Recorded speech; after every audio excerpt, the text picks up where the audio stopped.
हरे राम राम राम हरे हरे, हरे कृष्ण कृष्ण कृष्ण हरे हरे। आइए श्री रामचरितमानस से आगे की ओर बढ़ते हैं। अरण्यकांड का संवाद चल रहा है। तुम आनंद करहु मृग जाय, कंचन मृग खोजने आए। क्या कह रहे हैं तुलसीदास जी? हमें देखकर जब डर के मारे हिरणों के झुंड भागने लगते हैं, तब हिरनियां उनसे कहती हैं तुमको भय नहीं है, तुम तो साधारण हिरणों से पैदा हुए हो, अतः तुम आनंद करो, ये तो सोने का हिरण खोजने आए हैं। हाथी हथनियों को साथ लगा लेते हैं। वे मानो मुझे शिक्षा देते हैं कि स्त्री को कभी अकेला नहीं छोड़ना चाहिए। भली भांति चिंतन किए हुए शास्त्र को भी बार बार देखते रहना चाहिए। अच्छी तरह सेवा किए हुए भी राजा को वश में नहीं समझना चाहिए।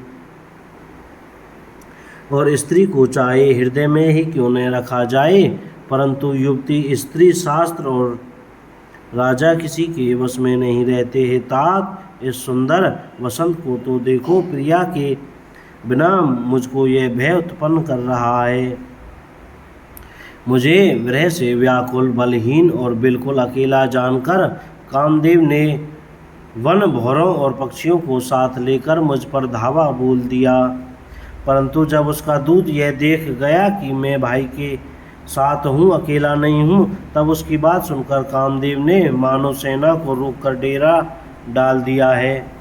विशाल वृक्षों में लताएं उलझी हुई ऐसी मालूम होती हैं, मानो नाना प्रकार के तंबू ताना दिए गए हैं। केला और ताड़ सुंदर ध्वजा पताका के समान हैं। इन्हें देखकर वही नहीं मोहित होता जिसका मन धीर है।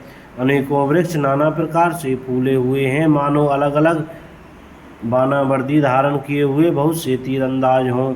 कहीं कहीं सुंदर वृक्ष शोभा दे रहे हैं, मानो योद्धा अलग अलग होकर छावनी डाले हों। कोयलें कूज रही हैं, वही मानो मतवाले हाथी चिंगाड़ रहे हों। ढेक और महोक पक्षी मानो ऊंट और खच्चर हैं। मूर, चकोर, तोते, कबूतर और हंस मानो सब सुंदर ताजी अरबी घोड़े हैं। तीतर और बटेर पैदल सिपाहियों के झुंड हैं। कामदेव की सेना का वर्णन नहीं हो सकता। पर्वतों की शिलाएं, रथ और जल के झरने नगाड़े हैं। पपैये भाट हैं जो गुण समूह वृदावली का वर्णन करते हैं। भौरों की गुंजार भेरी और सेनाई है। शीतल मंद और सुगंधित हवा मानो दूत का काम लेकर आई है। इस प्रकार चतुरंगी सेना साथ लिए कामदेव मानो सबको चुनौती देता हुआ विचर रहा है। ये लक्ष्मण, कामदेव की इस सेना को देखकर जो धीर बने रहते हैं, जगत में उन्हीं की वीरों में प्रतिष्ठा होती है। इस कामदेव के एक स्त्री का बड़ा भारी बल है, उससे जो बच जाए वही श्रेष्ठ योद्धा है। तात, काम, क्रोध और लोभ ये तीन अत्यंत प्रबल दुष्ट हैं। ये विज्ञान के धाम, मुनियों के भी मनों को पल भर में क्षुब्ध कर देते हैं।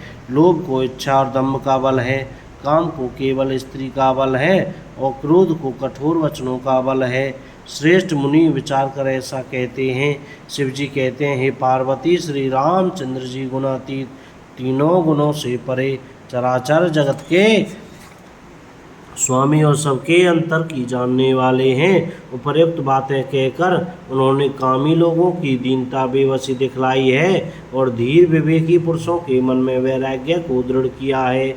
बोलो जय सिया राम। को गलती हो गई हो तो क्षमा करें। आज यहीं तक, कल आगे फिर शुरू करेंगे।